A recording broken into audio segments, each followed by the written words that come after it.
പിന്നെ അപ്പോൾ നമ്മൾ ഇപ്പോൾ ഡിസ്കഷൻ ആരംഭിക്കാം. സമയം കുറിച്ചുള്ളൂ. കാസ്റ്റ് ഹിന്ദുയിസത്തിലുണ്ട്, പക്ഷെ അവർക്ക് അവരുടെ വാല്യൂ സിസ്റ്റം ഉണ്ട്. എന്നാൽ മുസ്ലിങ്ങൾക്കിടയിലും കാസ്റ്റ് ഉണ്ട്, പക്ഷെ അത് ആ വാല്യൂ സിസ്റ്റം അല്ല, ആ കോസ്മോളജിക്കൽ ഫ്രെയിംവർക്കും അല്ല, അതിന് വേറെ തന്നെ വാല്യൂ സിസ്റ്റം ആണ് എന്നുള്ളതാണ് ഇപ്പോൾ പുസ്തകത്തിൻ്റെ ആകത്തുക. ഫെമിലിയർ ആയിരിക്കും ആൾക്കാർ. ഒരു എൻ്റെ കിള മതം മാറുകയാണ്.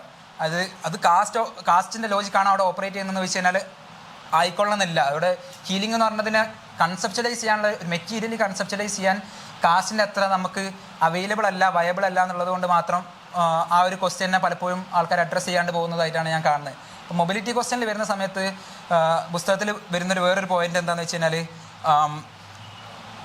അതായത് എഡ്യൂക്കേഷണൽ മൊബിലിറ്റി ഒക്കെ അക്വയർ ചെയ്തിട്ടുള്ള ആൾക്കാർ അല്ലെങ്കിൽ ഫിനാൻഷ്യൽ മൊബിലിറ്റി അക്വയർ ചെയ്തിട്ടുള്ള ആൾക്കാർക്ക് മാരേജ് എന്ന് പറയുന്നത് അത്ര പ്രയാസമാവുന്നില്ല. ഇവർക്ക് ഒരു അർത്ഥത്തിൽ റിഫോം മൈൻഡഡ് ആയിട്ടുള്ള മോഡേൺ മൈൻഡഡ് ആയിട്ടുള്ള ആൾക്കാരെ എടുത്തുന്ന അലയൻസുകൾ വരുന്നുണ്ട്. അതേസമയം തന്നെ റിലീജിയസ്ലി എഡ്യൂക്കേറ്റഡ് ആയിട്ടുള്ള ആൾക്കാർക്ക് ആ ഒരു പോസിബിലിറ്റി ഉണ്ടായിട്ടില്ല എന്നുള്ളൊരു ഞാൻ വായിച്ചത് തെറ്റായിട്ടാണെന്ന് പറഞ്ഞിട്ട് അങ്ങനെ പറയുന്നൊരു ഭാഗമുണ്ട് പുസ്തകത്തിൽ എന്നാണ് ഞാൻ മനസ്സിലാക്കുന്നത്. അപ്പം അതെനിക്ക് വളരെ ഇൻട്രസ്റ്റിംഗ് ആയി തോന്നി. അപ്പം മൊബിലിറ്റി എന്ന് പറഞ്ഞ ക്വസ്റ്റ്യൻ എങ്ങനെയാണ് അവിടെ ഓപ്പറേറ്റ് ചെയ്യുന്നത് എന്നുള്ളത് ഈ പുസ്തകത്തിന് ഞാൻ പുസ്തകത്തിന് വളരെ ഇമ്പോർട്ടൻ്റ് ആയിട്ട് മനസ്സിലാക്കുന്നത് സനൽ മോഹൻ മാഷ പുസ്തകമായിട്ട് ചേർത്ത് വെച്ചിട്ടാണ് ഞാനിത് വായിക്കാൻ ശ്രമിക്കുന്നത്. അതായത് കാസ്റ്റ് എന്ന് പറഞ്ഞു കഴിഞ്ഞാൽ എപ്പോഴും ഒരു തിയോളജിക്കൽ റീസണിങ് നമ്മൾ അവൈലബിൾ ആക്കുന്നതിൻ്റെ ഒപ്പം തന്നെ കാസ്റ്റിനൊരു ലാർജർ മെറ്റീരിയൽ ആങ്കർ ഉണ്ട്. ആ മെറ്റീരിയൽ ആങ്കറിൽ നിന്നിട്ടാണ് കാസ്റ്റ് ഓപ്പറേറ്റ് ചെയ്യുന്നത്. അതുകൊണ്ടാണ് ലേബർ ബോഡി എന്നുള്ള ക്വസ്റ്റ്യനൊക്കെ ഇമ്പോർട്ടൻ്റ് ആവുന്നതെന്നാണ് ഞാൻ മനസ്സിലാക്കുന്നത്. അപ്പം ലേബറിൻ്റെയും ബോഡീൻ്റെയും ക്വസ്റ്റ്യൻ ഇമ്പോർട്ടൻ്റ് ആകുമ്പം കാസ്റ്റിന് നമുക്ക് നേരത്തെ പറഞ്ഞതുപോലെ ഒരു മെയർ എൻഡോഗമി ക്വസ്റ്റ്യൻ എന്നുള്ള അർത്ഥത്തിലോ അല്ലെങ്കിൽ ഒരു സ്റ്റാറ്റസ് അല്ലെങ്കിൽ വൈറ്റ് ചെക്ക് ക്വസ്റ്റ്യനിലോ നമുക്ക് മാറ്റാൻ പറ്റുമെന്ന് എനിക്ക് തോന്നുന്നില്ല. ഒരു ഉദാഹരണത്തിന് ഇപ്പം പാലേരി മാണിക്യം എന്ന് പറഞ്ഞ സിനിമയിൽ മമ്മൂട്ടിൻ്റെ ക്യാരക്ടർ ഉണ്ട്, മുരിക്കുംകുന്ന താമദാജി എന്ന് പറഞ്ഞിട്ടുള്ള ക്യാരക്ടർ, ബാർബർ ക്യാരക്ടർ ഉണ്ടല്ലോ, ശ്രീനിവാസൻ്റെ ക്യാരക്ടറാണെന്ന് തോന്നുന്നു, ശ്രീനിവാസൻ്റെ ചെറുപ്പകാലത്തുള്ള ക്യാരക്ടറാണെന്ന് തോന്നുന്നു. ആ ക്യാരക്ടർ ഒരു കമ്മ്യൂണിസ്റ്റ് നേതാവാണെന്ന് തോന്നുന്നു. അപ്പം അയാളെ ഈ ചിരക്കാൻ വരുന്നവൻ ചിരച്ചാൽ മതി എന്ന് പറഞ്ഞിട്ട് ഇങ്ങനെ ചവിട്ടിയിട്ട് നിലത്തേക്ക് ഇടുന്നൊരു സീനുണ്ട്. അതേപോലെ തന്നെ ശ്രീനിവാസൻ കഥ പറയുമ്പോൾ എന്ന് പറഞ്ഞ സിനിമയിൽ ബാർബറായിട്ട് വരുന്നൊരു രംഗമുണ്ട്. അപ്പോൾ അതെനിക്ക് ഭയങ്കര ഇൻട്രസ്റ്റിംഗ് ആയി തോന്നിയ രണ്ട് സിനിമകളാണ്. അപ്പം അതിൽ ഈ ബാർബർ ക്യാരക്ടർ ഓപ്പറേറ്റ് ചെയ്യുന്നത് ഫസ്റ്റ് പാലേരി മാണിക്യത്തിൻ്റെ കാര്യത്തിലാണെങ്കിൽ മുരിക്കുംകുന്ന താമദാജി എന്ന് പറഞ്ഞ ക്യാരക്ടർ മാപ്പിള മുസ്ലിം, ഹിൻഡർലാൻഡ് മാപ്പിള ലാൻഡഡ് മുസ്ലിമാണ്. അപ്പം ഈ ഹിൻഡർലാൻഡ് മാപ്പിള ഇപ്പം നാദാപുരത്തിൻ്റെ ക്വസ്റ്റ്യനിലൊക്കെ എപ്പോഴും കമ്മ്യൂണലായിട്ടാണ് കാസ്റ്റിൻ്റെ ക്വസ്റ്റ്യൻ പലപ്പോഴും എക്സിബിറ്റ് ചെയ്യപ്പെടുക അല്ലെങ്കിൽ മാനിഫെസ്റ്റ് ചെയ്യപ്പെടുക എന്നുള്ളൊരു ലോജിക്ക് എപ്പോഴും പറയലുണ്ട് ആൾക്കാർ. നാദാപുരം എന്ന് പറയുമ്പം എപ്പോഴും അതിനെ കമ്മ്യൂണൽ ലോജിക്കിലാണ് ആലോചിക്കുന്നത്. ഇപ്പോൾ യാസർ അറഫാത്തിൻ്റെ ഒക്കെ പഠനം, ഇപ്പോൾ നാദാപുരം എനിക്മ എന്ന് പറഞ്ഞിട്ടുള്ള പഠനം ആ കമ്മ്യൂണൽ ക്വസ്റ്റ്യനിൽ ഗാർബ് ചെയ്തിട്ടുള്ള കാസ്റ്റിൻ്റെ ഇക്വേഷൻസിനെ നമുക്ക് കാണിച്ചു തരുന്നുണ്ട്, എങ്ങനെയാണ് അവിടെ കാസ്റ്റ് ഓപ്പറേറ്റ് ചെയ്യുന്നത് എന്നുള്ളത്. അപ്പോൾ കാസ്റ്റിൻ്റെ ഒരു ഓപ്പറേഷൻ മെക്കാനിസം ഉണ്ട്, കാസ്റ്റിൻ്റെ ഒരു ടെക്സ്റ്റൽ മെക്കാനിസം ഉണ്ട്. ഞാനിതും കൂടി പറഞ്ഞിട്ട് നിർത്താൻ തോന്നുന്നു. ആ മെക്കാനിസം ബൗണ്ടറായിട്ട് കിടക്കുന്നത് മെറ്റീരിയലിലാണ്, ലാൻഡിലാണ്. ഇപ്പോൾ നാദാപുരത്തിൻ്റെ കേസിലാണെങ്കിൽ ലാൻഡിൽ ഓപ്പറേറ്റ് ചെയ്യുന്നത് നമുക്ക് കാണാൻ പറ്റും. ഇപ്പം നേരത്തെ തറവാടിൻ്റെ ക്വസ്റ്റ്യൻ ആണെങ്കിൽ പറഞ്ഞാൽ ലാൻഡിലാണ് തറവാടിൻ്റെ ഫങ്ഷന് കിടക്കുന്നത്, അതായത് അതിൻ്റെ എക്കണോമിക് ഫങ്ഷനിലാണ് അതിൻ്റെ റെലവൻസ് കിടക്കുന്നതെന്ന് കാണാൻ പറ്റും. അപ്പോൾ ഈ ഒരു അർത്ഥത്തിൽ ഈ ബുക്കിൻ്റെ റെലവൻസ് ഞാൻ മനസ്സിലാക്കുന്നത് മലബാറിലുള്ള കാസ്റ്റിൻ്റെ ക്വസ്റ്റ്യനെ ഒരു ടെക്സ്റ്റൽ, അതായത് രണ്ട് രീതിയിലാണ് ആൾക്കാർ ഇതിനോട് എൻഗേജ് ചെയ്യുക. ഒന്ന്, ഇസ്ലാമിൽ കാസ്റ്റ് ഉണ്ട്, അതിനെ ഈ രീതിയിൽ അതിനെ എംപിരിക്കലായിട്ട് കാണണം. അപ്പോൾ ഒരു 400 തങ്ങൾ വീടുകളിൽ പോയി എത്തനോഗ്രഫി എടുത്ത്, ഒരു 400 ഒസാൻ വീടുകളിൽ പോയി എത്തനോഗ്രഫി എടുത്തുക, അതിൻ്റെ ഒരു ക്വാണ്ടിറ്റേറ്റീവ് ആയിട്ടുള്ള നമ്പേഴ്സ് ഉണ്ടാക്കുക. ആ രീതിയിൽ ഇതിനെ പഠിക്കേണ്ടെന്ന് പറയുന്നില്ല. വേറൊരു കൂട്ടുകാർ നടത്തുക എന്ന് പറഞ്ഞു കഴിഞ്ഞാൽ കാസ്റ്റിനെ അതിൻ്റെ ജീനിയോളജിക്കലായിട്ട് പഠിക്കാൻ ശ്രമിക്കും. അപ്പം ഇതിൽ എനിക്ക് ഇൻട്രസ്റ്റിംഗ് ആയി തോന്നിയൊരു ഭാഗം, എനിക്ക് പറയാൻ പറ്റാത്തൊരു ഭാഗം ഈ കിസ്സത്ത് ഫർമാദുമായിട്ട് ബന്ധപ്പെട്ടുള്ള ഭാഗമാണ്. അതെനിക്ക് പറയണമെന്നുണ്ടായിരുന്നു, പക്ഷേ ഡിസ്കഷനിലേക്ക് മാറ്റി വെക്കാൻ തോന്നുന്നു. ജീനിയോളജിയിൽ എങ്ങനെയാണ് മനസ്സിലാക്കുന്നത് അതിൽ എൻസംഗ്ഹോൻ്റെ വർക്ക് എനിക്ക് ഭയങ്കര ഇമ്പോർട്ടൻ്റ് ആയി തോന്നി. അത് ഞാൻ ഇതിൽ റെഫറൻസ് ആയിട്ടൊന്നും കണ്ടില്ല. കാരണം ഗ്രേസ് ഓഫ് തരീമിലെ മലാക്ക സ്ട്രൈറ്റിലുള്ള എൻ്റെ ഡിബേറ്റുകൾ ഈ കഫായിട്ട് ബന്ധപ്പെട്ട ഡിബേറ്റുകളാണ്. ഈ ഹദ്രമി ആയിട്ടുള്ള സെയ്ദുകളും നോൺ സെയ്ദുകളും തമ്മിലുള്ള മാരേജുമായിട്ട് ബന്ധപ്പെട്ട ഒരുപാട് ഡിബേറ്റുകൾ, 100-200ഓളം വർഷങ്ങൾ നടക്കുന്ന ഡിബേറ്റുകളാണ് എൻസംഗ്ഹോ പറയുന്നത്. അപ്പം അത് പറയണമെന്ന് തോന്നിയിട്ടുണ്ടായിരുന്നു. പിന്നെ ഞാൻ ടു കൺക്ലൂഡ്, ഈ കാസ്റ്റിൻ്റെ ഒരു മെറ്റീരിയാലിറ്റീൻ്റെ ക്വസ്റ്റ്യനെ അഡ്രസ്സ് ചെയ്യാനും അത് എത്രത്തോളം മെറ്റീരിയലി ബൗണ്ടഡ് ആണ്, അത് എംബോഡീഡ് ആണ് എന്നുള്ള ക്വസ്റ്റ്യനെ മനസ്സിലാക്കാനും അതിനെ കേവലം ടെക്സ്ച്വലി അല്ലെങ്കിൽ എത്തിക്കൽ റീസണിങ്ങിൽ നമുക്ക് ആ ക്വസ്റ്റ്യനെ കംപ്ലീറ്റ്ലി ഡിസ്കാർഡ് ചെയ്യാൻ പറ്റുമെന്നുള്ളൊരു സാധ്യതനെ നമ്മളെ തന്നെ പുനരാലോചിക്കാനും അല്ലെങ്കിൽ റീതിങ്ക് ചെയ്യാനും നമ്മളെ പ്രേരിപ്പിക്കുന്ന ഒരു പുസ്തകമായിട്ടാണ് പുസ്തകത്തിനെ ഞാൻ മനസ്സിലാക്കിയിട്ടുള്ളത്. എന്നാൽ ഇത് പറഞ്ഞപ്പോൾ തന്നെ ഈ നേരത്തെ മുന്നോട്ട് വെച്ച ക്വസ്റ്റ്യനുകൾ ഒരു ഹെസിറ്റേഷൻസ് ആയിട്ട് ഉണ്ടായിരുന്നു എന്നുള്ളത് അർത്ഥത്തിൽ പറയാണ്. അസുഖങ്ങൾ ആദ്യമായിട്ട് ചോദിക്കാം.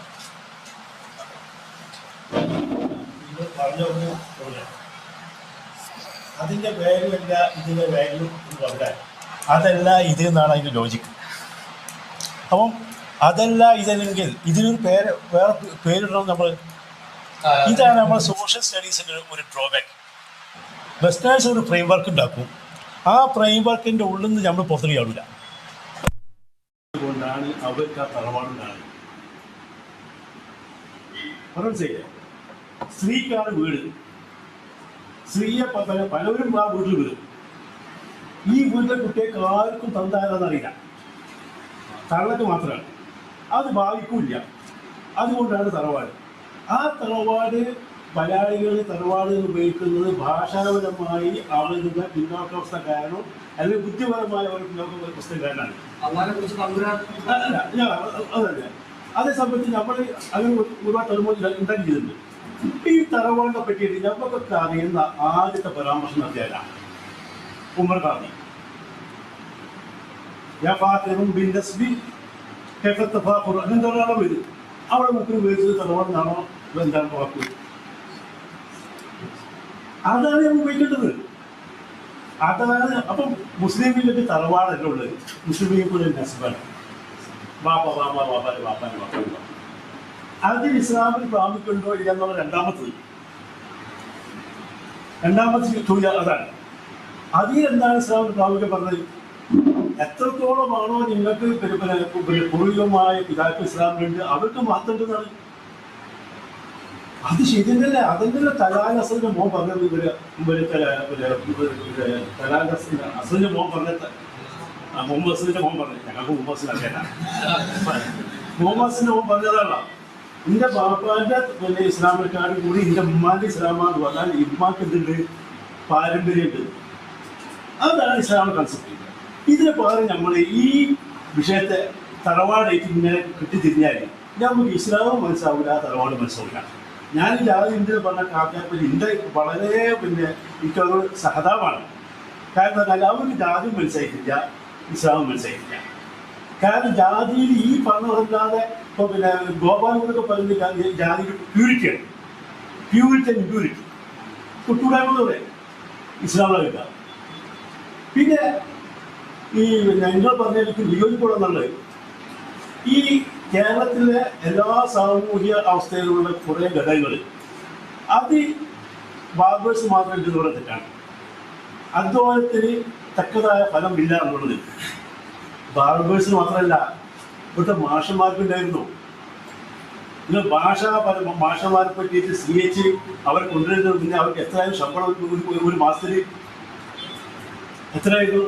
കണക്കധ്യാപകന്റെ സയൻസ് അധ്യാപകന്റെ ശമ്പളത്തിന്റെ 10-1 20 ആയിരുന്നു. ഇവിടെ വേനൽ ജോലി ചെയ്യുന്ന എല്ലാവരെ പറ്റിയിട്ടും എല്ലാവർക്കും അവജ്ഞയാണ്. അത് മുസ്ലിം കമ്മ്യൂണിറ്റി മാത്രം വിഷയമല്ല. പിന്നെ അപ്പം എല്ലാ കമ്മ്യൂണിറ്റിയിലുള്ള വിഷയം അവർക്കുണ്ടാവും. ഉദാഹരണം ചെക്കപ്പരക്ക് വീട് പറഞ്ഞ പിന്നെ മത്സ്യത്തൊഴിലാളികൾ ചെക്കപ്പരാന്നില്ല. ഞങ്ങളുടെ നാട്ടിൽ മത്സ്യത്തൊഴിലാളികൾക്ക് മാത്രമല്ല എല്ലാവരും ചെറ്റപ്പരയും. എല്ലാവരും ചെറ്റപ്പരാണ്. ചെറ്റപ്പര എന്ന് പറഞ്ഞാൽ അന്ന് ഏറ്റവും വിപുലമായി കിട്ടുന്ന ഒരു കൺസ്ട്രക്ഷൻ മെറ്റീരിയലാണിത് തെങ്ങിൻ്റെ. അപ്പോൾ തെങ്ങിൻ്റെ ഉൽപ്പന്നം മാത്രം ഉപയോഗിച്ചിട്ടുണ്ടാകും ഇവിടെ എല്ലാവർക്കും ഉണ്ടായിരുന്നത്. പിന്നെ ചെറ്റാന്ന് ഉപയോഗം എന്താണ്? അന്ന് മലയിൽ ഉണ്ടായിരുന്ന അവരെ സംബന്ധിച്ചിടത്തോളം ഇവരെല്ലാം ചെറ്റുകളാണ്. ഭാഷ ആയതാണ് നമ്മൾ ആദ്യം ഭാഷ ആയതാണ്. ഭാഷ നായന്മാരും ബ്രാഹ്മൺസിലാണ്. അപ്പോൾ സ്വാഭാവികമായിട്ടും അവിടെ എല്ലാത്തിനും തെറ്റുകളായിട്ടുള്ളതാണ്. അപ്പോൾ കേരളത്തിൻ്റെ പിന്നെ എല്ലാ ഇതെടുത്ത് നോക്കുമ്പോൾ ബാർബറെ സംബന്ധിച്ച് ഇത്ര വലിയ വിഷയങ്ങളൊന്നുമില്ല. അപ്പോൾ നിങ്ങൾ കക്ഷം പഠിക്കാൻ വേണ്ടി പറഞ്ഞില്ല. നിങ്ങൾ തിരിച്ചൊന്നാലോചിക്കും. ഇസ്ലാമിൽ കക്ഷം പഠിക്കുന്ന വിധി എന്താണ്? സുന്നത്തിലെ കക്ഷം പഠിക്കൽ അത് വിഹാരമൊന്നും ഇവരൊന്നും നിൽക്കുന്നതാണ്. സുന്നത്തിന് മാത്രം ഒറ്റതായ സുന്നത്താണ്. കേരളാക്രമം ചെയ്യുന്ന മാതിരി ഇസ്ലാമിന്റെ ഷിയാറാണെന്ന് പറഞ്ഞ ആൾക്കാർ വരെയുണ്ട്. ഇസ്ലാമിന്റെ ഷിയാറാണെന്ന് പറഞ്ഞ ആൾക്കാരുണ്ട്. ഇതാരാ ചെയ്യേണ്ടത്? ഇത് മോശപ്പെട്ട പണിയാണെന്നുള്ള ധാരണയെ സംസാരിച്ചു. ഇതാരാ ചെയ്യേണ്ടത്? എന്റെ ബാപ്പാക്ക് സുഖമില്ലാതെ കേൾക്കുകയാണെങ്കിൽ അത് എൻ്റെ പേരിൽ വ്യക്തിഗതമായ ഉത്തരവാദിത്തമാണ്. അപ്പൊ ഇസ്ലാമിനെ സംബന്ധിച്ചിടത്തോളം മോശപ്പെട്ട പണിയല്ല. ഇസ്ലാമിൽപ്പെട്ട് മോശപ്പെട്ട പണിയല്ല, പിന്നെ അതൊരു മോശപ്പെട്ട പണി അത് പറയുന്നില്ല. ഇത് നമ്മൾ വേറെ കോണ്ടെക്സ്റ്റിൽ നിന്നിട്ട് നമ്മൾ അത് കാണുന്നുണ്ടാകുന്ന വിഷയങ്ങൾ അതൊക്കെ. ഇപ്പൊ പിന്നെ ഒസാന്നുള്ള വാക്ക്, ഒസാന്നുള്ള ഞാൻ നിങ്ങൾ വേണ്ടോ നിങ്ങൾ പുറത്തേക്കാത്ത ഇതിന് പോയി വലിയ സംവാദം നടത്തിയതാണ്. ഈ അവിടെയാണ് ഇത് കൊടുക്കുന്നത്. എന്താണ് ഒസാന്നുള്ള വാക്ക്? പറഞ്ഞത് ഒസാൻ എന്നുള്ളൊരു ബാർബറല്ല, ഒസാൻ എന്നുള്ള ബാർബറല്ല, അമ്പട്ടാനുമില്ല. കാരണം ഒന്ന് ഈ ഇതിന്റെ കൗണ്ടർ ജാതി ഹിന്ദുമതത്തിലില്ല എന്നുള്ളതാണ്. ഇതിന്റെ കൗണ്ടർ ജാതി ഹിന്ദുമതത്തിലില്ല, ഹിന്ദുമതത്തിൽ കർമ്മത്തിലുമില്ല, അങ്ങനെയാണ് അതുമില്ല. എന്താണ് അമ്പട്ടാനും ഒസാനും ബാർബറിനൊക്കെ വ്യത്യസ്തമായ സംഖ്യയാണ്. ഒസാൻ എന്ന് പറഞ്ഞാൽ അതിന്റെ എറ്റിമോളജി വരുന്നത് ഖത്താൻ എന്നുള്ള വാക്കിനാണ്, മാർക്കം ചെയ്യുന്നവരാണ്. അവര് ഇവിടത്തേരല്ല, അവർ കൺവെർട്ടഡല്ല, അവർ യമനിൽ വന്ന ആൾക്കാരാണ്. അവർ യമനിൽ വന്ന ആൾക്കാരാണ്. കാരണം ഇവരെ കൊണ്ടുവന്നിട്ട് മഹല് പാർപ്പിക്കേണ്ടത് പറയല്ലോ, അത് ഇതിനാ മുടി വെട്ടാനല്ല. മുടി വെട്ടല് ഓപ്ഷനായ സംഖ്യയാണ്, ആർക്കോ ചെയ്യാൻ പറ്റും. എന്റെ വീട്ടിലൊന്നും ആരും മുടി വെട്ടാൻ പുറത്ത് പോകില്ല. ഒന്നിട്ട് എന്റെ പെണ്ണുങ്ങൾ വെട്ടും, എപ്പോഴും ബാർബോന്ന് വെട്ടും. അതാണ്. അപ്പൊ എന്തിനാണ് മഹലിൽ ഇങ്ങനെ ആൾ വേണം തീരുമാനിക്കുന്നത്? അത് ഖത്താനെ വിളിക്കാം, ഹിജാബിനെ വിളിക്കാം, പ്രസവം എടുക്കാനാണ്. അപ്പൊ ഈ പണിക്കാണ് ഇവരല്ലാതെ ബാബു പഠിക്കുന്നത്. അപ്പൊ ഈ പണി ഇസ്ലാം എങ്ങനെ കാണുന്നത് നോക്കിയാൽ മതി. ഈ പണി ഇസ്ലാം കാണുന്നത് ഒരു നജസുമായി ബന്ധപ്പെട്ട പണിയാണ്. നജസുമായി ബന്ധപ്പെട്ട പണി മ്ലാച്ചാണ്. അവരെ പിന്നെ അവർക്കൊരു ഡീഗ്രഡേഷൻ ഇസ്ലാമിൽ കിട്ടുകയുണ്ട്. ഇസ്ലാം ഒരു ഭാഗം ഞാൻ ഇസ്ലാം ഈഗിൾക്കാനാണ് ആ സംഗതിയില്ല. അതിപ്പോ ലോകത്തെല്ലാവരും തന്നെ പിന്നെ ഈക്വൽ ബിഫോർ ദ ലോ എന്ന് പറയാത്ത ഏതെങ്കിലും രാഷ്ട്രപ്പെട്ടാണ്. ഇപ്പൊ ഇന്ത്യ തന്നെ ഉണ്ടാണ്, അല്ലാതെ ഈക്വൽ ബിഫോർ ദ ലോ അല്ലേ? അങ്ങനെയാണെങ്കിൽ ഇന്ത്യക്കാർ പോയി ഈഗിൾക്കാർ നാട്ടെ അങ്ങനെ ഒന്നുമില്ല. സമമായ എല്ലാവരും സമമാരൊന്നും ഇസ്ലാം ഒന്നും പറഞ്ഞില്ല, ഖുർആനൊന്നും പറഞ്ഞില്ല. എല്ലാ സാധനം കൊണ്ടും നമ്മൾ വ്യത്യാസമുണ്ട്. അതുകൊണ്ടൊന്നും അറിവില്ലാത്തവന് വ്യത്യാസമുണ്ട്, മൊത്തത്തിൽ പാസ്റ്റിന് വ്യത്യാസമുണ്ട്, കുറേശ്ശ് അല്ലാത്തവരും വ്യത്യാസമുണ്ട്, അറബികളും അറബികളും എല്ലാത്തിനും വ്യത്യാസമുണ്ട്. അങ്ങനെ എല്ലാ രീതിയിലും ലോക്കലായിട്ടും ബൈ ബർത്തായിട്ടും ബൈ ജോലിയായിട്ടും ഒക്കെ ഇസ്ലാമിലുണ്ട് ഗ്രേഡിംഗ് ഉണ്ട്. അപ്പൊ ഈ ഗ്രേഡിങ് ജാതി പറയാൻ പറ്റില്ല. അപ്പൊ ഇതാണ് എൻ്റെ വാദം. അപ്പം ഈ എല്ലാ പഠനങ്ങൾക്കുള്ള ഒരു ഡ്രോബാക്ക് നിങ്ങൾ അവരെ ടെർമിനോളജിയും അവരെ സംഗതികളും മാറിക്കിട്ടാണ്. പ്രത്യേകിച്ചിട്ട് കേരള മുസ്ലിമുകൾക്കുള്ള ഒരു പ്രത്യേകത എന്ന് പറഞ്ഞാൽ കേരള മുസ്ലിമുകളുടെ ഒരു 400-500 കൊല്ലം ചരിത്രം നമ്മളെ ഉള്ളത്, അല്ലെങ്കിൽ 1600 എടുത്തോളി. ഇതിന് കേരള മുസ്ലിമുകളെ മുന്നോട്ട് നയിച്ചത് ഫിഖ്ഹാണ്. ഫിഖ്ഹാണ് എല്ലാ കാര്യത്തിലും. ഇപ്പൊ മുടി മുഴുവൻ മട്ടടിക്കും. കിതാബിലൂടെ പിന്നെ പറഞ്ഞാലും മുടി മട്ടടിക്കുന്ന മസല കിട്ടില്ല. പക്ഷെ കേരളത്തിലെ മുസ്ലിമുകളെ സംബന്ധിച്ചിടത്തോളം അത് ഫിഖ്ഹാണ്. കാരണം ഇസ്ലാം കാനൂനുണ്ട്, ഇസ്ലാം പിന്നെ ഒബ്സർവർ ഉണ്ട്, കൺസീവ്ഡ് ഉണ്ട്, ഇസ്ലാം ഒബ്സർവർ ഉണ്ട്, പിന്നെ ഇസ്ലാം ഉണ്ട്, ഖത്തർ ഇസ്ലാം ഉണ്ട്. അതിന് ഞങ്ങൾ സുന്നികൾ പറഞ്ഞ വാക്കാണ് എന്താണ് ആദത്ത്. അപ്പൊ ഈ ആദത്തിന്റെ ഒക്കെയും അടിസ്ഥാനം പോയ ഗുരുവിന്. അപ്പം ഞാൻ പറഞ്ഞു വരുത്തുള്ളൂ, ഈ സോഷ്യലിസ്റ്റ് പഠിക്കുമ്പോൾ ഉണ്ടല്ലോ, നിങ്ങളൊക്കെയും ഈ ഫ്രെയിം വർക്ക് നമ്മളിങ്ങനെ വലിയ നാവ് പറയും ന്യൂറോസെൻട്രിക് നോളജ് ഇതൊക്കെ. ന്യൂറോസെൻട്രിക് നോളജ് പറഞ്ഞ കാര്യമില്ല, അത് നമ്മളായിട്ട് എഴുതാവുന്നത്. ഇപ്പൊ ഞാൻ പറയട്ടെ, എന്റെ സുഹൃത്ത് കാദർ പാലായി മിനിയാന്ന് വാക്കുണ്ടായി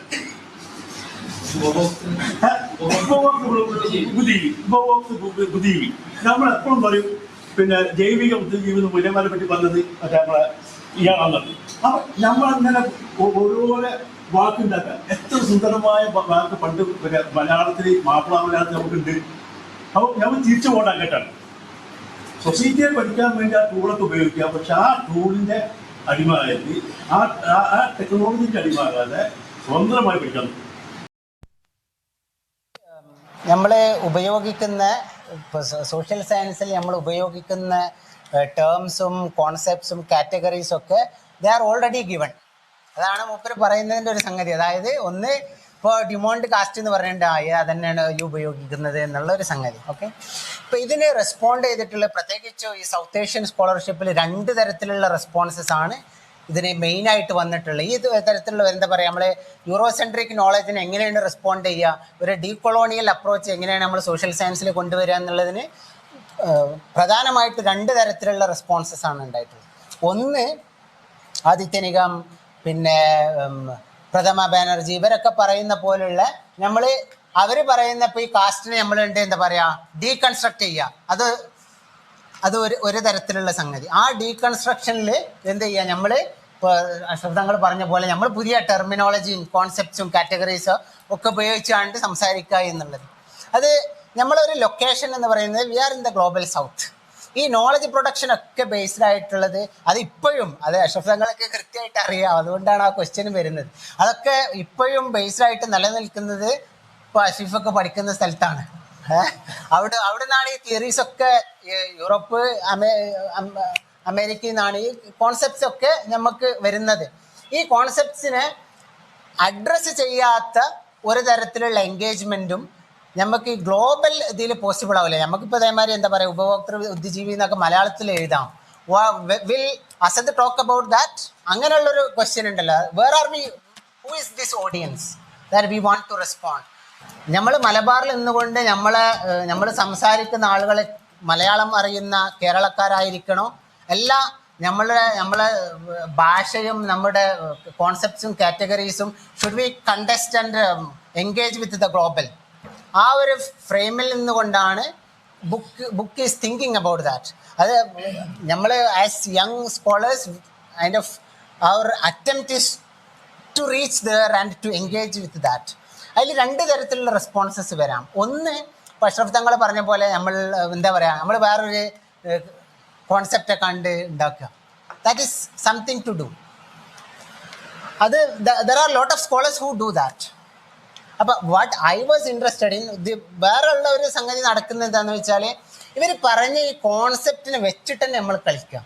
ഈ കോൺസെപ്റ്റിനെ വെച്ചിട്ട് നമ്മൾ പറയുന്നത് this concept is useless. That is more radical, no? Rather than finding a new term, rather than we saying that you have produced all this, or you find, for instance, നമ്മൾ പറയാം എന്താ, മുസ്ലിങ്ങളെ പഠിക്കാൻ ഉദാഹരണത്തിന് പറയാം, നമ്മൾ ഹയറാർക്കി ഇത് വെച്ചാണ്ട് പഠിച്ചാൽ മതി, കാസ്റ്റ് വെച്ച് പഠിക്കണ്ട എന്ന് പറയാം. അത് ഒരു തരത്തിലുള്ള പോസിബിലിറ്റിയാണ്, ദാറ്റ് എക്സിസ്റ്റ്. വേറൊരു തരത്തിലുള്ള പോസിബിലിറ്റി എന്താണ്, നിങ്ങൾ കാസ്റ്റ് എന്നൊക്കെ അല്ലേ പറഞ്ഞത്, that doesn't exist as you conceived it. That is more radical, I think. അപ്പോൾ ആ ഒരു ഫ്രെയിം ഉപയോഗിച്ചിട്ടാണ് ബുക്ക് വർക്ക് ചെയ്യുന്നത്.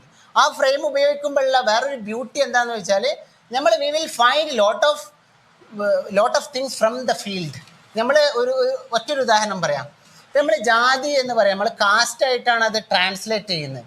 അപ്പോൾ ഈ കാസ്റ്റ് എന്ന് പറയുന്നത് ഇപ്പോൾ നമ്മൾ പോർച്ചുഗീസ് വേർഡ് കാസ്റ്റ എന്നതിൽ നിന്ന് വരുന്നതാണ്, അതിനൊരു ഇന്ത്യൻ ഒറിജിനും ഇല്ല എന്നൊക്കെയാണ് നമ്മൾ പറയാം. മറിച്ച് നമ്മൾ പറയുകയാണ് ഇത് വർക്ക് ചെയ്യുന്നത്, സാമൂഹിക ശ്രേണീകരണം വർക്ക് ചെയ്യുന്നത് പലതരത്തിലുള്ള സാംസ്കാരികവും സാമൂഹികമായിട്ടുള്ള മൂല്യങ്ങൾ ഉപയോഗിച്ചിട്ടാണ് എന്ന് പറയുമ്പോൾ V are talking about Antas, V are talking about മുതൽ, വി ആർ ടോക്കിംഗ് അബൌട്ട് ഭക്തി. ഈ ഇപ്പോൾ ഒരു അന്തസ് എന്ന് പറയുന്നത്, ഈ അന്തസ്സിനെ നമ്മൾ ട്രാൻസ്ലേറ്റ് ചെയ്യുക എന്ത് വേർഡ് ഉപയോഗിച്ചിട്ടാണ്, യൂറോ അമേരിക്കൻ കോൺസെപ്റ്റും കാറ്റഗറീസൊക്കെ ഉപയോഗിച്ചാൽ ഡിഗ്നിറ്റി എന്ന് പറയും. Dignity doesn't work. That's not what അന്തസ് is. So the book has taken that kind of a route rather than following kind of thinking about the newer concepts and categories. That is one. That is also a kind of a valid kind of a social scientific proposition. I'm sure പുതിയ scholars, I'm sure Ashraf തങ്ങൾ പറഞ്ഞ പോലെ ആ ചാലഞ്ചും I hope we will take that up. That is one. പിന്നെ ഒന്ന് പറയാനുള്ളത്, പിന്നെ ഇത് പുസ്തകത്തിലുണ്ട്, അത് പിന്നെ ഇങ്ങനെ എന്താ പറയുക, നമ്മൾ ചർച്ചയുടെ ഭാഗമായിട്ട് തന്നെ പിന്നെ കുറച്ച് ആൾക്കാർ പുസ്തകം വായിച്ചാലോ. അപ്പോൾ ഉദാഹരണത്തിന് പറയുമ്പോൾ ഈ തറവാട് എന്നുള്ളത് ഇപ്പോൾ പുസ്തകത്തിൽ അത് ചർച്ച ചെയ്യുന്നത് തന്നെ ഈ നെസബ് എന്നുള്ളതാണ് നമ്മൾ ശരിക്ക് തറവാടായിട്ട് ട്രാൻസ്ലേറ്റ് ചെയ്യുന്നത്. അതിൻ്റെ എന്താ പറയുക, അത് ആപ്റ്റാണോ അല്ലേ എന്നുള്ളത് that I do not know. That's how I heard. അപ്പം ഞാൻ ഒരു മൂല്യരെടുത്ത് തോന്നിയപ്പോഴും എന്നോട് ഫത്തുൽ മുഈൻ അർത്ഥം, ആ ബാബ് അർത്ഥം വെച്ച് തന്നപ്പോൾ എന്നോട് നെസമിനെ തറവാട് എന്നാണ് അർത്ഥം വെച്ച് തന്നത്. അതിപ്പോൾ അത് എത്രത്തോളം സൂട്ടബിൾ ആണ്, that is something to think about. That is പിന്നെ തേർഡായിട്ട് ഒരു സംഗതി പറയാനുള്ളത്, ഈ ഞാൻ ഓർമ്മ കിട്ടുകയാണെങ്കിൽ വരാം. നമ്മൾ ഈ ഹ്യൂറിസ്റ്റിക് മെത്തേഡ് എന്നൊക്കെ പറയാലോ. അപ്പോൾ അശ്രദ്ധാങ്ങൾ പറഞ്ഞു നിങ്ങൾക്ക് അങ്ങനെയാണ് നിങ്ങൾക്ക് വേറെ ടെർമിനോളജി ഉണ്ടാക്കിക്കൂടെ, നിങ്ങൾ വെസ്റ്റേൺ ഫ്രെയിംവർക്ക് ടെർമിനോളജി ഉപയോഗിക്കണം. മൂപ്പര് പറഞ്ഞു അന്തസ് എന്നുള്ള ഇത് ലോഞ്ച് ചെയ്യുന്നതോട് കൂടി ഞാൻ ആ പണി ഭാഗികമായി ചെയ്തിട്ടുണ്ട്, ബാക്കി ന്യൂ സ്കോളേഴ്സിന് ചെയ്യാം. അപ്പോൾ ഈ ഹ്യൂറിസ്റ്റിക്കൽ എന്ന് പറയില്ല, ഇപ്പൊ നിലവിൽ ആ ഫ്രെയിംവർക്കിലേക്ക് കയറാൻ വേണ്ടിയിട്ട് നമ്മൾ ഈ ടേംസ് ഉപയോഗിക്കുന്നു. പിന്നീട് നമ്മളത് ഡീകോളോണിയൽ ആയിട്ടൊന്നും കൂടി ചെയ്യാറുണ്ട്. ഡീകോളോണിയൽ കമ്മിറ്റിയുടെ അഭിവാദ്യങ്ങൾ തഫീവ് പറയാറുണ്ട്. പിന്നെ ഈ 105-ാം പേജിൽ ഞാൻ തമാശക്ക് A Sayyid who manages a Muslim heritage library in Malabar told me, "It is you, the social scientist, who considers the caste among Muslims." അല്ല ഇതില് അല്ല വേറൊരു സംഗതി ഉണ്ട്. അതായത് ഈ പുസ്തകത്തിന്റെ ഈ ഞാൻ തുടക്കകാലം മുതൽ ഇതിന്റെ ഈ ഫീൽഡ് വർക്ക് തുടങ്ങുന്ന കാലം മുതൽ സംസാരിച്ചുകൊണ്ടിരിക്കുന്ന ഒരാളാണ് അഷ്റഫ് തങ്ങൾ. അപ്പൊ അഷ്റഫ് തങ്ങളെ ആ ചോദ്യം ആ പുസ്തകത്തിൽ ഇത് ഒരു ആർട്ടിക്കിളായിട്ട് വരുന്നുണ്ട്. Caste and anthropology of Islam എന്ന് പറഞ്ഞാൽ ഇതിൻ്റെ ഒരു കൺസെപ്റ്റൽ സംഭവം ഒരു ആർട്ടിക്കിളായിട്ട് വരുന്നുണ്ട്. അതിൽ കോട്ട് ആൻഡ് കോട്ട് അഷ്റഫ് തങ്ങൾ പറഞ്ഞിട്ടാണ് ആ ആർട്ടിക്കിൾ തന്നെ തുടങ്ങുന്നത്. അല്ല, അതിൽ മൂപ്പർ ചോദിച്ചത് ഭയങ്കര ഒരു ഇമ്പോർട്ടൻ്റ് ആയിട്ടുള്ള ചോദ്യമാണ്. നിങ്ങൾ സോഷ്യൽ സയൻസിൽ വന്നിട്ടാണ് ഇത് കാസ്റ്റ് ഉണ്ടാക്കുന്നത് എന്ന് പറയുമ്പോഴാണ് we are actually thinking whether we should think about caste. ആ ഒരു എന്താ പറയുക, ഒരു റെവല്യൂഷണറി സ്റ്റെപ്പ് വരുന്നത് അഷ്റഫ് തങ്ങളെ എടുത്തുന്നതാണ്. Thank you for that.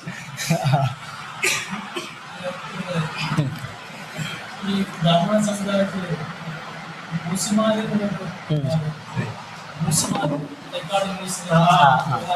അവർ ശരിക്കും വൈദ്യ സമുദായത്തിൽപ്പെട്ടതാണ്.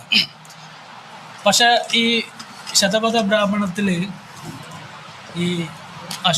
ഈ വൈദ്യന്മാരായിട്ടുള്ള അശ്വിനി ദേവതകൾക്ക് ഒരു യജ്ഞഭാഗ്യം നിഷേധിക്കണം എന്നതാണ്. എന്നുവെച്ചാൽ നമ്മൾ ബാർബർമാരെ, പക്ഷെ നമ്മളതിൽ ഒരു പശുവിനെ അറുത്താൽ കൂടുതൽ കൊടുക്കലാണ് അല്ലേ ബാർബർമാർക്ക്. അപ്പോൾ ആ ഒരു തലത്തിൽ ഇവർ നമ്മുടെ സമുദായത്തിലെ ഭിഷഗ്വരന്മാരായിരുന്നു എന്നുള്ള അർത്ഥത്തിലുള്ള ഒരു സാധ്യത ഉണ്ട് ഈ പഠനത്തിന്. ഉദാഹരണമായിട്ട് നബിവൈദ്യങ്ങൾ, ഇപ്പം നബിവൈദ്യത്തിൻ്റെ ഇപ്പം പന്താവൂരൊക്കെ കുറേ കൃതികൾ നബിവൈദ്യത്തിനെ കുറിച്ചിട്ട്, പ്രവാചക വൈദ്യത്തിനെ കുറിച്ച് എഴുതിയിട്ടുണ്ട്. നമ്മൾ ബാർബർ ഈ പ്രസവ ചികിത്സയൊക്കെ നടത്തുന്ന സമൂഹം കൂടിയാണ് അവർ. അപ്പോൾ അവർക്ക് കണ്ടമാനം ഈ വൈദ്യവൃത്തിയെ സംബന്ധിച്ചിട്ടുള്ള അറേബ്യൻ ആയിട്ടുള്ള ട്രഡീഷൻസ്, ട്രൂലി ആയിട്ടുള്ള അറേബ്യൻ ആയിട്ടുള്ള നമ്മളിവിടുത്തെ ആയുർവേദമൊക്കെ ആയിട്ട് ബന്ധമാണെന്ന് തോന്നുന്നു നമുക്കിപ്പം. നമ്മുടെ പന്താവൂർ കുറേ അങ്ങനത്തെ ഗ്രന്ഥങ്ങൾ ട്രാൻസ്ലേറ്റ് ചെയ്തിട്ടുണ്ട്. തിയു നബി, പ്രവാചക വൈദ്യം, ഖുർആൻ ചികിത്സ എന്നൊക്കെ പറയും. അപ്പം ഇവരായിട്ട് സംസാരിച്ച് കഴിഞ്ഞാൽ ഇവരുടെ സൗന്ദര്യം നിലനിർത്തുന്നതിനെ സംബന്ധിച്ചിട്ടും ഇവിടെ ഒരു മെഡിക്കൽ സിസ്റ്റം രൂപപ്പെടുന്നതിൻ്റെ മുന്നേ നമ്മുടെ സമൂഹത്തിൻ്റെ ഒരു ചികിത്സകരും കൂടി ആയിരുന്നു. പക്ഷെ ചികിത്സകർ എന്നുള്ളവർക്ക് നമ്മളിപ്പോഴും ഇപ്പോൾ ഡോക്ടർമാരുടെ ജീവിതം എടുത്തു കഴിഞ്ഞാൽ ബാർബർമാരുടെ ജീവിതം പോലെയാണ്, ചോരയും ചലവുമായിട്ട്. പക്ഷെ ഇന്നവർക്ക് ഒരു ഉന്നതമായ സ്ഥാനം ഉണ്ട്. അപ്പം അതുപോലെ ഇതിൻ്റെ ഇമാൻസിപ്പേഷൻ്റെ സാധ്യത അങ്ങനെയും കൂടി ഉണ്ട്. ഇപ്പം ബാർബർ കമ്മ്യൂണിറ്റിയിൽ നിന്ന് കുറേ ഡോക്ടർമാരുണ്ടായി കഴിഞ്ഞാൽ അപ്പം ഇതൊരു കാസ്റ്റിൻ്റെ വിഷയം എന്നുള്ളവർക്ക് അദ്ദേഹം പറഞ്ഞതിൻ്റെ വേറൊരു തരത്തിൽ ഇതിനെ നോക്കി കാണാം എന്നുള്ളതാണ്. പിന്നെ ഈ തഖ്വനെ കുറിച്ചിട്ടുള്ള ഒരു നമ്മളെ ചിന്തക്ക് വേണ്ടിയിട്ട്, ഇപ്പം തഖ്വ എന്നുള്ള ഭക്തി, പാറ്റി എന്നുള്ളതാണ് നിങ്ങൾ ട്രാൻസ്ലേറ്റ് ചെയ്യുന്നത്. പക്ഷെ തഖ്വൻ്റെ യഥാർത്ഥത്തിൽ ഭക്തി തന്നെയാണ്. ഇപ്പോൾ സൂഫി ലിറ്ററേച്ചറിൽ നമ്മൾ പറയുമ്പോൾ ഇസ്ലാം, ഈമാൻ, ഇഹ്സാൻ, തഖ്വ, തൗഹീദ് എന്നാണ് പറയുക. തഖ്വ വളരെ മുത്തഖീനാകുക പറഞ്ഞാൽ മുസ്ലിനായി, മുഅ്മിനായി, മുസ്ലിമായൊക്കെ. അപ്പോൾ ആ തഖ്വയെ കുറച്ചും കൂടി നമുക്ക് സൂഫി അതിൽ ഇലാബറേറ്റ് ചെയ്യാൻ കഴിഞ്ഞു കഴിഞ്ഞാൽ നമ്മളെ ഇമാൻസിപ്പേറ്ററി സാധ്യതകൾ കുറച്ചും കൂടി ഉണ്ടാവും എന്നുള്ള കുറേ കാര്യങ്ങൾ വളരെ ചിന്തനീയമായിട്ടുള്ളൊരു പുസ്തകമാണ്.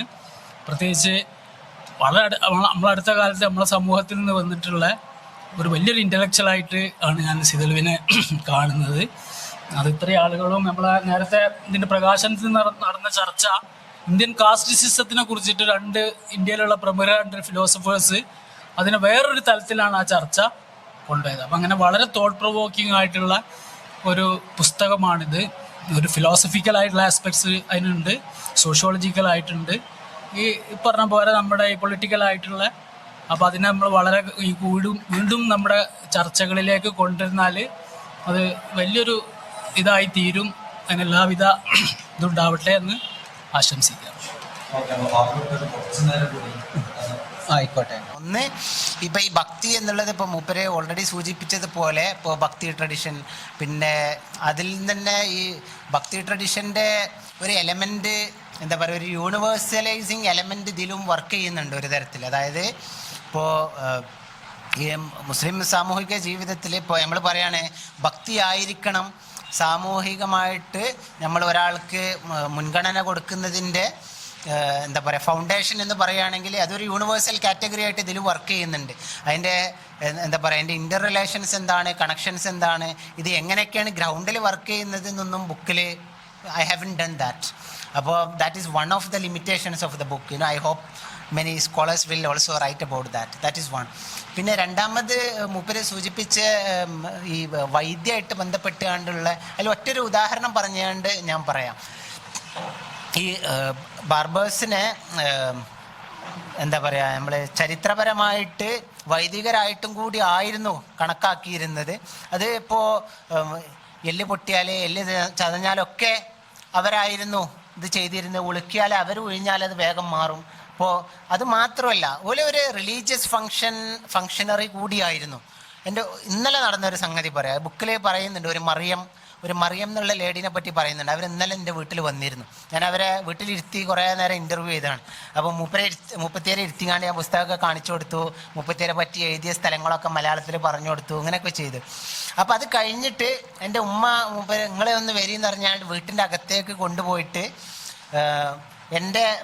എനിക്ക് 2 മക്കളാണ്, 6ഉം 2 വയസ്സുള്ള, അവരെ മുളക് ഒഴിഞ്ഞിടാനാണ് കൊണ്ടുപോകുന്നത്. അപ്പോൾ ഇങ്ങനെയുള്ള വൈദ്യം that is one important one.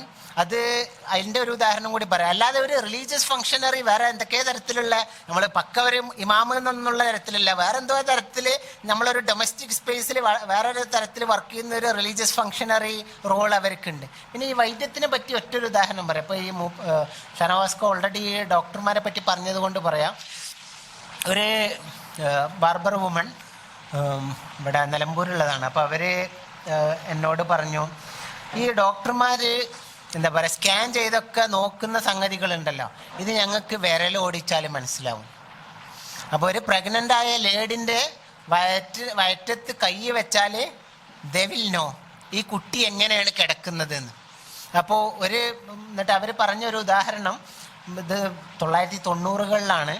അപ്പോൾ അവരിങ്ങനെ വീട്ടിലേക്ക് പോകുന്ന ഒരു വീടാണ്. അപ്പോൾ ആ വീട്ടിൽ എൻ്റെ കുറച്ച് ബാർബർ സുഹൃത്തുക്കളൊക്കെ ഉണ്ട്, അവർക്ക് പേരൊക്കെ പറഞ്ഞാൽ പെട്ടെന്ന് മനസ്സിലാവും. അപ്പോൾ അവർ പറഞ്ഞൊരു സംഗതി, ഈ അവരെ എല്ലാ മാസവും അവരോട് വരാൻ പറയും. ഈ ഗർഭം ഉണ്ടായ അന്ന് മുതൽ ഓരോ മാസം വരാൻ പറയും. അപ്പോൾ അവർക്ക് വീട്ടിൽ നിന്ന് എടുക്കാം എന്നുള്ളൊരു ചിന്തയിലായിരുന്നു, വീട്ടിൽ നിന്ന് വരന്നെ ചെയ്താൽ മതി എന്നുള്ള ചിന്തയിലായിരുന്നു. അപ്പോൾ ഈ എന്താ പറയുക പ്രസവവേദന തുടങ്ങിയ സമയത്ത് ഈ ബാർബർ വുമൺ അവരെ വീട്ടിൽ പോയപ്പോൾ പറഞ്ഞു, നിങ്ങൾ വേഗം കൊണ്ടേക്കോളി, ഇത് നമുക്ക് ഇവിടെ ചെയ്യണ്ടെന്ന്. അത് പറഞ്ഞത് എന്താണെന്ന് വെച്ചാൽ അത് കൈ തൊട്ടിട്ടാണ് പറഞ്ഞത്, കൈ വയറ്റത്ത് വെച്ചിട്ടാണ് പറഞ്ഞത്. അപ്പം ഞാൻ ചോദിച്ചു, നിങ്ങൾക്ക് എങ്ങനെ മനസ്സിലായി? എനിക്ക് ആ കൈ വെച്ചതുകൊണ്ട് മനസ്സിലായി ആ കുട്ടിയുടെ പൊക്കിൾ കൊടി കഴുത്തിൽ ചുറ്റിയിട്ടാണ് ഉള്ളതെന്ന് എനിക്ക് മനസ്സിലായി. അത് വീട്ടിൽ നിന്ന് എടുത്താൽ ചിലപ്പോൾ എന്തെങ്കിലും റിസ്ക് ഉണ്ടാവും, അതുകൊണ്ടാണ് ഞാൻ അവരെ ഹോസ്പിറ്റലിലേക്ക് പറഞ്ഞു വെച്ചത്. അതും റിസ്ക് ഇല്ലാതെ എടുക്കും, അതൊക്കെ അവർ ചെയ്തിരുന്നു. അത് എന്താ വെച്ചാൽ ഞമ്മക്കൂടി ഒരു യക്കീന് വേണം, അപ്പോഴേ നടക്കുകയുള്ളൂ. നമുക്ക് ഒരു മനസ്സുറപ്പുണ്ടെങ്കിൽ അതിലും വലിയതായിട്ടുള്ള സംഗതികളൊക്കെ അവർ വീട്ടിൽ നിന്ന് ചെയ്തിട്ടുണ്ട്. അപ്പോൾ അങ്ങനെ തരത്തിലുള്ള എന്താ പറയുക ഒരു വൈദ്യ പാരമ്പര്യം അവർക്കുണ്ട്. ഇത് അല്ലാതെ തന്നെ ഒരുപാട് വൈദ്യ കുടുംബങ്ങൾ തന്നെ ബാർബർ സമുദായത്തിലുണ്ട്. അങ്ങനെയുള്ള ഒരുപാട് ഫാമിലീസും ഉണ്ട്.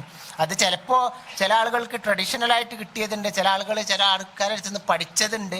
അപ്പോൾ ആ പഠിച്ചതിലും അവർ പറയുന്നത് വെച്ചാൽ നിങ്ങൾക്ക് വേറെ എന്തോ എന്താ പറയുക നമ്മൾ പറയില്ലേ ഇത് പഠിക്കാനുള്ളൊരു ചൈതന്യം എന്തോ പറയാന്നറിയില്ല, അതുണ്ട് അങ്ങനെ പറയുന്ന. അപ്പോൾ എന്താ പറയുക ഈ ജോലി എടുക്കുന്നതായിട്ട് ബന്ധപ്പെട്ടുകൊണ്ട് സാമൂഹികമായിട്ട് ഒരു തരത്തിലുള്ള കേപ്പബിലിറ്റി ഇവർക്ക് അഡ്രസ്സ് ചെയ്യപ്പെട്ടിരുന്നു സാമൂഹികമായിട്ട്. ഞാൻ ഇപ്പോൾ ഓർമ്മിക്കുകയാണ് അഷ്റഫ് തങ്ങൾ ചോദിച്ച മറ്റൊരു ചോദ്യം ഈ കാസ്റ്റായിട്ട് ബന്ധപ്പെട്ടുകൊണ്ട്. ഈ ആഫ്രിക്കൻ കൺട്രീസിൽ ഒരുപാട് പഠനങ്ങളുണ്ട്. ഈ മുസ്ലിങ്ങളിൽ ഒരു പഠനം ഇപ്പോൾ പെട്ടെന്ന് ഒരു ഇതിനു വേണ്ടി പറയാം, ഇപ്പം സെനഗലിനായിട്ട് ബന്ധപ്പെടുത്തിയാണ്ട് റോയ് ഡില്ലി എന്ന് പറയുന്ന ഒരു ആന്ത്രോപോളജിസ്റ്റിൻ്റെ ഒരു പഠനമുണ്ട്. അപ്പോൾ അവരുപയോഗിക്കുന്നത് അവരുടെയും ഒരു കാസ്റ്റ് എന്നുള്ളതൊരു ടെർമിനോളജിയാണ്. ആ കാസ്റ്റ് എന്നുള്ള ടെർമിനോളജി വരുന്നത് സൗത്ത് ഏഷ്യയിൽ നിന്നാണ്. അതാണ് അതിൻ്റെ ഒരു ഇൻട്രസ്റ്റിംഗ് എലമെൻറ്റ്. ഡിമോണ്ട് എന്നാണ് ഒരു കാസ്റ്റ് എന്ന് ഉപയോഗിക്കുന്നത്. അപ്പോൾ ഈ കാസ്റ്റ് എന്നുള്ളത് നമ്മൾ എന്താ പറയുക, ഈ ഹിന്ദു ഹയറാർക്കി എന്നതിന് പകരം ഒരു സോഷ്യൽ ഹയറാർക്കിനെ ചിന്തിക്കാനും അതിനെ മനസ്സിലാക്കാനുള്ള ഒരു കാറ്റഗറി ആയിട്ട് ഉപയോഗിക്കുക, അതിൻ്റെ ഒരു സെൻട്രൽ കാറ്റഗറി എന്നുള്ളത് ബർത്തായിട്ട് ഉപയോഗിക്കുക എന്നുള്ളൊരു തരത്തിലാണ് ആ ബുക്ക് പ്ലേസ് ചെയ്തിട്ടുള്ളത്. അതിപ്പോൾ അഷ്റഫ് തങ്ങൾ പറഞ്ഞ വേറൊരു സംഗതി, മറ്റേ നമ്മൾ കബീല, എന്താ പറയുക, നെസബ്, ഇങ്ങനെയൊക്കെയുള്ള സംഗതികൾ പറയില്ല, അതിലൊക്കെ അത് ബന്ധം ഉണ്ടാവും. ആ ബന്ധങ്ങളൊക്കെയാണ് നമ്മൾ അന്വേഷിക്കേണ്ടത്. അത് എന്നിട്ട് അത് പ്രത്യേകിച്ചും ഒരു സൗത്ത് ഏഷ്യൻ കോണ്ടെക്സ്റ്റിൽ, കേരള കോണ്ടെക്സ്റ്റിൽ എങ്ങനെ വർക്ക് ചെയ്യുന്നു എന്നുള്ളതാണ്. That should interest us rather than thinking ഇത് അവിടെ കാണുന്ന നെസബാണ്, ഇത് അവിടെ കാണുന്നതാണെന്ന് പറയുന്നതിന് പകരം നമ്മൾ മലബാറിൽ ഇത് എങ്ങനെയൊക്കെയാണ് വർക്ക് ചെയ്യുന്നത്, അതിനെയാണ് മൂപ്പര് പറഞ്ഞ് ഇവിടുത്തെ ഫിഖ് എന്ന് പറഞ്ഞല്ലോ. That is also one way in which this book is locating it self.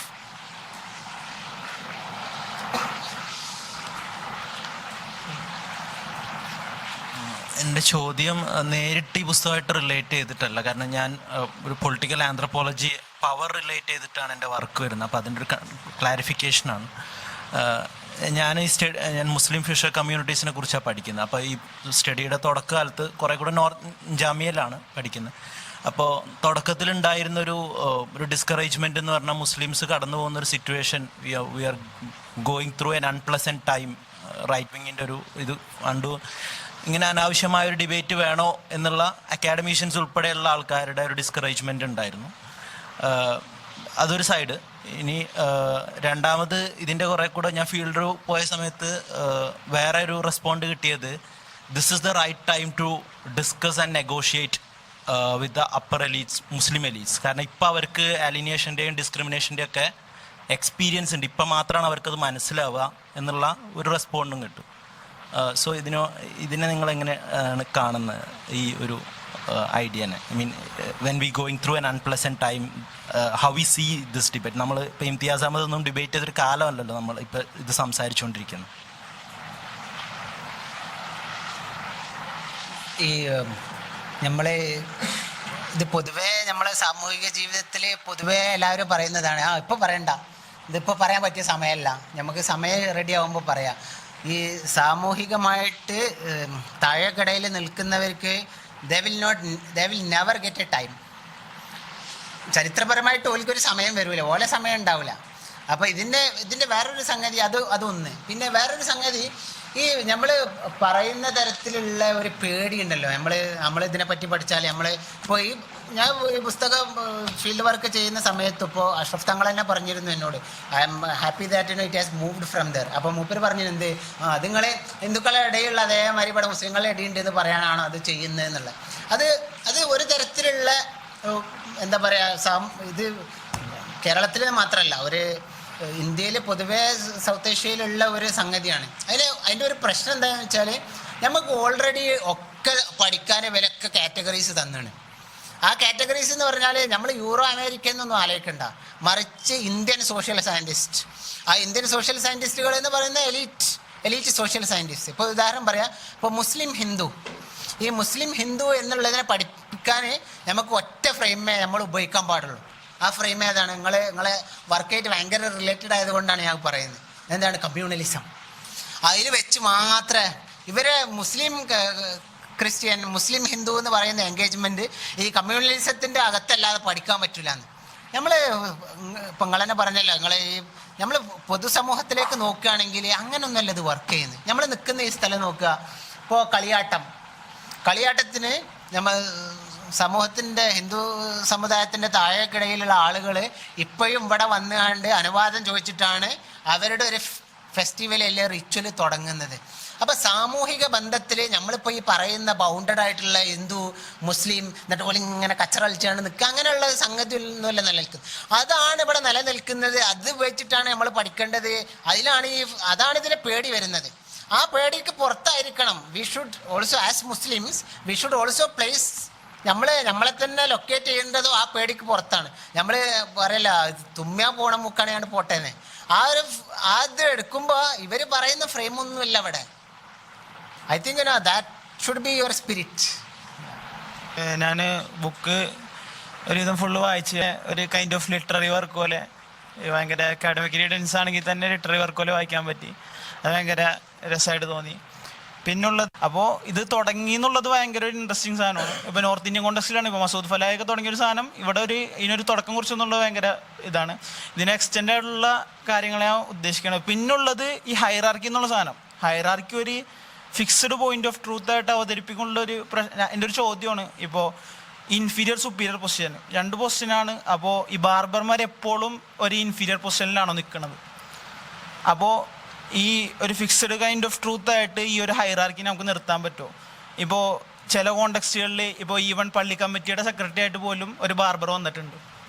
ആ ബാർബർ ഒരു വലിയ മഹലിന് ഇമാമത്ത് കൊടുത്തിട്ടുണ്ട്.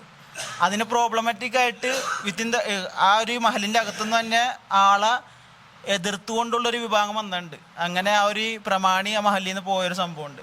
അപ്പോൾ ഇങ്ങനെ കുറേ അപ്പോൾ റെസിസ്റ്റൻസ് ഇതിൻ്റെ അകത്തുനിന്ന് തന്നെ ഉണ്ട്. അപ്പോൾ വിത്തിൻ ദ ട്രഡീഷന് നമ്മൾ കുറച്ചും കൂടി ആലോചിച്ചാൽ ഇതിൻ്റെ ആ ഒരു ഡിസ്കേഴ്സിവിറ്റി, പറഞ്ഞ പോലെ തന്നെ ആ ഒരു ഡിസ്കേഴ്സിവിറ്റിനെ കുറച്ചും കൂടി മനസ്സിലാക്കാൻ സാധിക്കും എന്നുള്ളതാണ് എൻ്റെ ഒരു തോട്ട്. നല്ലൊരു 2 ഒബ്സർവേഷൻസ് ആണ് ഈ എന്താ പറയുക നമ്മളെ ചർച്ച അവസാനിപ്പിക്കാനുള്ള. ഒന്ന്, ഈ ടെക്സ്റ്റ് പ്രാക്ടീസ് എന്നുള്ള ആ ദ്വന്ദ്വത്തിൽ വെച്ചാണ്ട് മാത്രം നമ്മളിത് പഠിക്കാൻ പറ്റുമോ എന്നുള്ളത്. എൻ്റെ ഒരു സംഗതി റഷീദ് ഉദവി ഓൾറെഡി അത് പറയുകയും ചെയ്തു. അതായത് I am interested in Islam as a human and historical phenomenon. അപ്പോൾ ടെക്സ്റ്റിൽ പലതും പറഞ്ഞിട്ടുണ്ടാവും. ടെക്സ്റ്റിൽ പറഞ്ഞത് എങ്ങനെയാണ് പ്രാക്ടീസിൽ വർക്ക് ചെയ്യുന്നത് എന്നുള്ള സംഗതി ഉണ്ടല്ലോ. അവിടെ അത് മീഡിയേറ്റ് ചെയ്യുന്നത് ആരാണ്? അത് എപ്പോഴാണ് ടെക്സ്റ്റ് പ്രാക്ടീസായിട്ട് കൺവേർട്ട് ചെയ്യപ്പെടുന്നത്? ഇങ്ങനെയുള്ള എന്താ പറയുക ആ ഒരു സോഷ്യൽ പ്രോസസ്സിനെ നമുക്ക് സോഷ്യൽ സയൻറ്റിഫിക് മെത്തേഡിലൂടെ ക്യാപ്ചർ ചെയ്യാൻ പറ്റുമോ? That I do not know. അപ്പോൾ ഇത് ആ ക്യാപ്ചർ ചെയ്യൽ പോസിബിൾ ആക്കുന്നത് ഇപ്പോൾ അസദൊക്കെ പറയുന്ന ഒരു സംഗതി എന്താണെന്ന് വെച്ചാൽ ഈ അവർ ഇതിൻ്റെ എന്താ പറയുക ടെക്സ്റ്റ് പ്രാക്ടീസ് ബൈനറിയിലേക്ക് അങ്ങനെ എന്താ പറയുക ഇത് എവിടെയാണ് കണക്ട് ചെയ്യുന്നത് എന്നുള്ളത് അങ്ങനെ ചിന്തിക്കാതെ സോഷ്യൽ ലൈഫ് എന്നല്ല ചിന്തിക്കുന്നത്. അസദ് സോഷ്യൽ ലൈഫ് എന്നല്ല ടെക്സ്റ്റും പ്രാക്ടീസും കണക്ഷൻ ചിന്തിക്കുന്നത്, മറിച്ച് അതോറിറ്റിയിൽ നിന്നാണ്. അപ്പോൾ പറയുന്നത് ഈ ഒരു പ്രാക്ടീസ് ഇസ്ലാമിക് ആണോ എന്ന് തീരുമാനിക്കുന്നത് ഇസ്ലാമിക് അതോറിറ്റീസാണ്. അത് ഇസ്ലാമിൽ മാത്രമല്ല, അത് അസദ് ക്രിസ്ത്യാനിറ്റിയെ പറ്റിയുള്ള പഠനത്തിലും തന്നെയാണ് പറയുന്നത്. അത് ക്രിസ്ത്യൻ ചർച്ചാണ് തീരുമാനിച്ചത് ഇത് പേഗൻ പ്രാക്ടീസാണോ ഇത് ക്രിസ്ത്യൻ പ്രാക്ടീസാണോ എന്നുള്ളത്. അപ്പോൾ അത് ആ ഒരു തരത്തിൽ നമ്മളെ സാമൂഹിക ജീവിതത്തിലൊക്കെ നടക്കുന്നുണ്ട്. ഇപ്പോൾ ഒരു ഉദാഹരണം പറയാം, ഇപ്പോൾ ഒരു വിഷയം നടന്നാൽ നമ്മളെ പള്ളിയിലെ ഇമാം അടുത്ത ജുമാക്ക് പറയുമ്പോൾ പറയും, കഴിഞ്ഞ വെള്ളിയാഴ്ച നമ്മളെ പള്ളിയിലെ ഇമാമ് പറഞ്ഞു, ഇത് നിങ്ങളൊക്കെ ഇവിടുന്ന് പള്ളിയിൽ നിന്ന് പോയിങ്ങാണ്ടും ഇപ്പോൾ നമ്മളവിടെയൊക്കെ ജയിച്ചിട്ടുണ്ട് ലീഗാണല്ലോ, അപ്പോൾ ഓലെ പെണ്ണുങ്ങൾക്കൊന്നും കൈ കൊടുക്കലൊന്നും ഇസ്ലാമിലുള്ളതല്ല കേട്ടോ, അത് നിങ്ങളൊക്കെ ഏത് ഫിഖ് പഠിച്ചിട്ടാണ് ചെയ്യുന്നതെന്ന് എനിക്കറിയില്ലാന്ന്. ഇതിൻ്റെ അടുത്ത് 2 ഉണ്ടല്ലോ. അപ്പോൾ ഏത് ഫിഖ് പഠിച്ചിട്ടാണ് നിങ്ങളിതൊന്നും ചെയ്യുന്നില്ല എന്ന് പറഞ്ഞു. അപ്പോൾ അവിടെ ഒരു പ്രാക്ടീസ് ഓൾറെഡി നടന്നു. അപ്പോൾ അവിടെ ഇസ്ലാം വർക്ക് ചെയ്യുന്നത് എന്താ പറയുക പോസ്റ്റ് ഫാക്റ്റുമായിട്ടാണ് കമൻട്രി വരുന്നത്. ഇതിപ്പോൾ എന്താ പറയുക ഒരു അന്യ സ്ത്രീക്ക് കൈ കൊടുത്തത് നമുക്ക് അറിയാത്തതുകൊണ്ടൊന്നുമില്ലല്ലോ. ഇതിപ്പോൾ നമുക്ക് എല്ലാവർക്കും അറിയാം, നമ്മൾ മദ്രസയിൽ നിന്ന് മുതലേ ഇതൊക്കെയാണ് നമ്മൾ ട്രെയിൻ ചെയ്ത് വരുന്നത്, പഠിച്ചു വരുന്നത് ഇതൊക്കെ തന്നെ. പക്ഷേ ഇതൊക്കെ നിലനിൽക്കുക എന്താ പറയുക നമ്മൾ ഇത് സാമൂഹിക പശ്ചാത്തലം മാറി. അപ്പം നമ്മൾ ചില എന്താ പറയുക നീക്കുപോക്കുകളൊക്കെ ചെയ്യുക. അപ്പം പോയിങ്ങാണ്ട് ഇപ്പോൾ ഉസ്താദ് അതിന് പറഞ്ഞാൽ എന്താ അറിയോ, നിങ്ങളിന്ന് പോയിങ്ങാണ്ട് തൗബ ചെയ്താളിന്ന് അല്ലേ.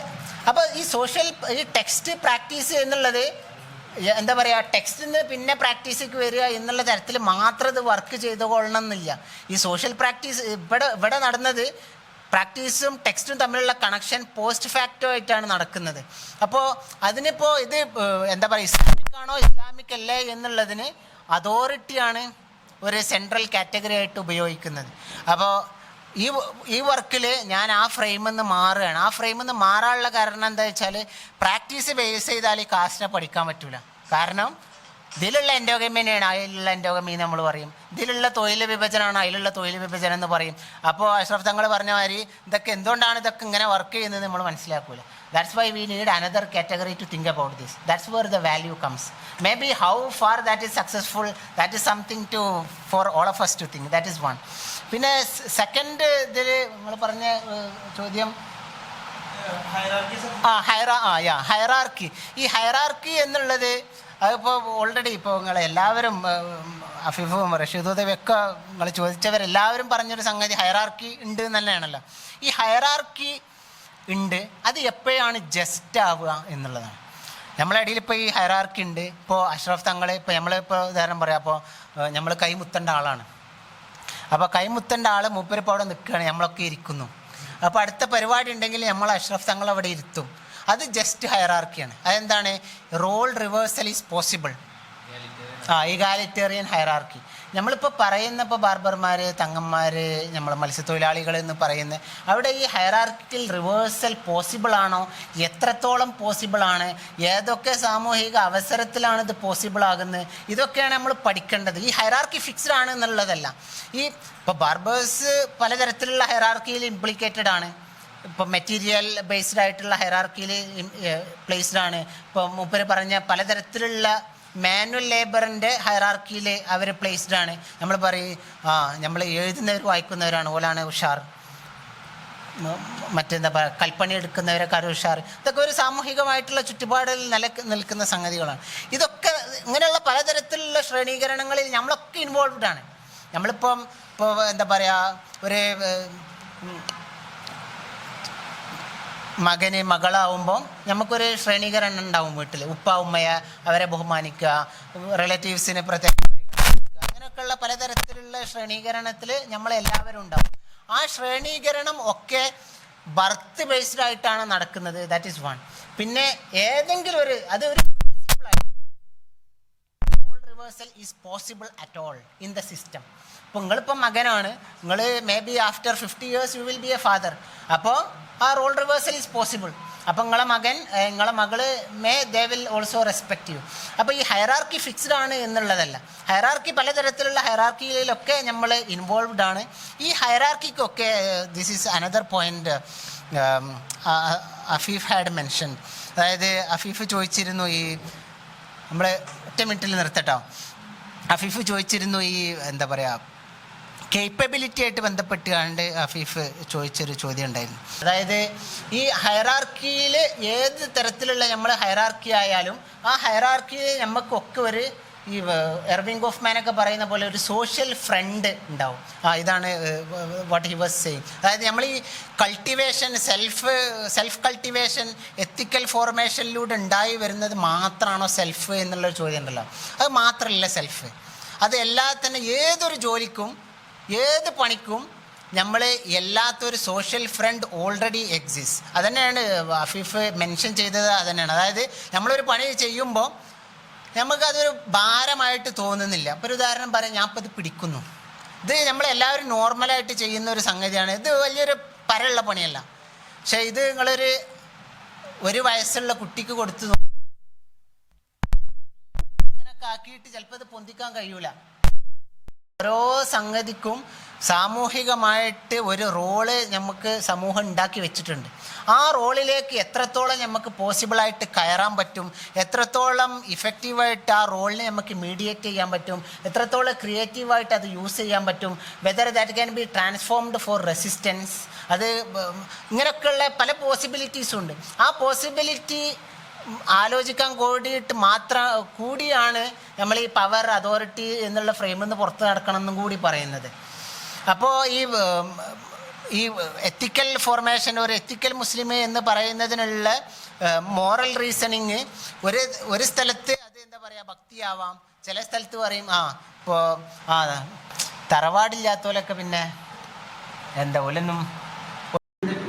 ഇതിൻ്റെ അടിസ്ഥാനം എന്ന് പറയുന്നത് മെറ്റീരിയാലിറ്റി. നിങ്ങൾക്ക് ലാൻഡ് ഉണ്ടെങ്കിൽ നിങ്ങൾക്ക് 4 തലമുറയുടെ അപ്പുറത്തേക്ക് ഉമ്മാനും പാപ്പാനും പറയാൻ കഴിയും.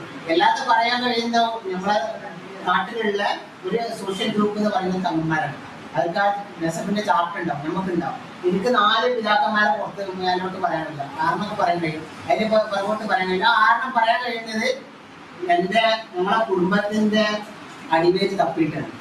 1770 മറ്റേ എന്താ പറയാ പൈമാശി